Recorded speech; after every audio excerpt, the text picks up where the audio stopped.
আপনারা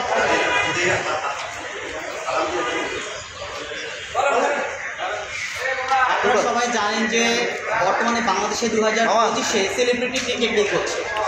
এই celebrity cricket লিগে আমরা প্রায় সময় দেখেছি এবং কি ছোটো ছোটো ক্লিপে দেখেছি যে অশ্লীলতা ছড়িয়ে পড়ছে। এই ক্রিকেট লিগগুলোকে কিন্তু আমরা দেখেছি ভারতে, পাকিস্তানে, শ্রীলঙ্কায় ক্রিকেট লিগ হয়, কিন্তু এইভাবে অশ্লীলতা ছড়ায় না।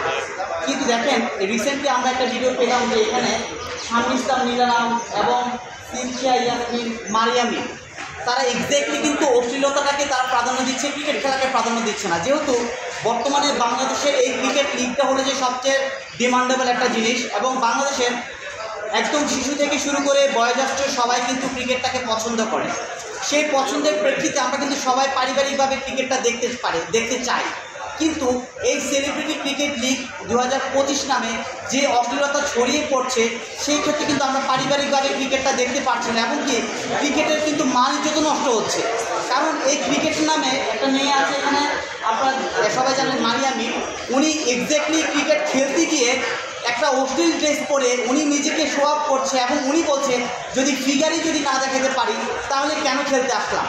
তার মানে তাদের কিন্তু খেলাটা মূল উদ্দেশ্য না, তাদের মূল উদ্দেশ্য হলো যে তাদের ফিগার দেখানো এবং কি বিভিন্ন খারাপ যে নোংরামি ছড়ানো সেটা। কিন্তু আমরা চাই বাংলাদেশে যেন ক্রিকেটের নামে কোনো ধরনের অশ্লীলতা না ছড়ায় এবং এই ক্রিকেটের নামে যেন কেউ কাউকে ক্রিকেটকে কলঙ্কিত না করে।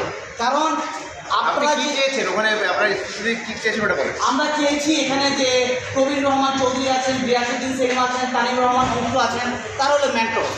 তারা যেহেতু এই কাজটাকে তারা প্রমোট করছে এবং কি কোনোভাবে তারা এই অশ্লীলতাটাকে বেসিক্যালি সরিয়ে নিয়ে আসছে না, তাদেরকে আমরা একটা 15 দিনের সময় দিয়েছি যেন 15 দিনের ভিতরে কেন ক্রিকেট লিগ 2025 সেলিব্রিটি নামে অশ্লীলতা ছড়াচ্ছে তার জন্য জবাব প্রদান করে। আনলেস আমরা কিন্তু তাদের বিরুদ্ধে ডিফরমেশনে মামলা করব এবং কি অশ্লীলতা ছড়িয়ে কেন দিচ্ছে তারা ক্রিকেট লিগ নামে সেই প্রেক্ষিতে কিন্তু আমরা আইনগত ব্যবস্থা নেব। শুধু তাই নয়, এখানে বিশেষ করে মারিয়ামিন, সিনথিয়া ইয়াসমিন, কেয়া পায়েল এবং নাদিয়া এবং আলিশা মডেল এবং আমাদের যে যারা বলছে যে বর্তমানে রানিং মডেল শামীম ইসলাম নীলা, ওরা কিন্তু বেসিক্যালি ক্রিকেট লিগ নামে যে প্র্যাকটিস করতে যায় বা খেলতে যায় তাদের ড্রেস আপের কোনো ঠিক নেই। আপনারা কিন্তু দেখেছেন অনলাইনে তাদের ড্রেস আপের কোনো ঠিক নেই, অর্থাৎ তারা ক্রিকেট খেলার নামে কিন্তু ক্রিকেটটাকে কলঙ্কিত করছে এবং কি তারা এই বিষয়টাকে কলঙ্কি হিসেবে ক্রিকেটটাকে নষ্ট করছে। তাই আমরা সবাইকে লিগেল নোটিশ পাঠিয়েছি আগামী 15 দিনের ভিতরে কেন ক্রিকেটের নামে অশ্লীলতা ছড়িয়ে দিচ্ছে সেই জন্য 15 দিনের ভিতরে যেন আমাদেরকে এই জবাব প্রদান করে। আনলেস আমরা 15 দিনের পরেই কিন্তু তাদের বিরুদ্ধে আইনগত ব্যবস্থা প্রদান করব। লিগেল নোটিশের জবাবের জন্য আমরা প্রবীণ রহমান চৌধুরী, রিয়াজউদ্দিন সেলিম, তানিম রহমান অংশু, মারিয়ামিন, সিনথিয়া ইয়াসমিন, শামীম ইসলাম নীলা এবং আলিশাকে পার্সোনালি তাদেরকেও পার্সোনালি আমরা লিগেল নোটিশ দিয়েছি। প্রত্যেকে যেন যার যার জায়গা থেকে ক্লিয়ার করে কেন এই সেলিব্রিটি ক্রিকেট লিগ নামে মিথ্যা এই ক্রিকেট লিগ নামে কেন তারা অশ্লীলতা ছড়িয়ে পড়ছে। বেসিক্যালি এই 7 জনকে আমরা লিগেল নোটিশে জবাব প্রদান করার জন্য মেনশন করেছি এবং 7 জনের বিরুদ্ধে পার্সোনালি আমরা লিগেল নোটিশ শো করে না যদি করে তখন কী করবে? সরি, এটা যদি না করে বন্ধ তাহলে কী করবে?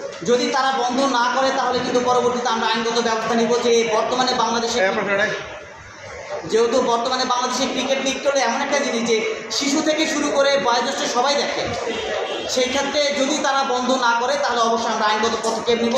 প্রয়োজনে আমরা অন্য আইনগত ব্যবস্থা নিয়ে যে ধরনের আইনগত সলিউশন নেওয়া যায় তাদের বিরুদ্ধে সকল কিছুর পদক্ষেপ আমরা ইনশাআল্লাহ নিব। Thank you.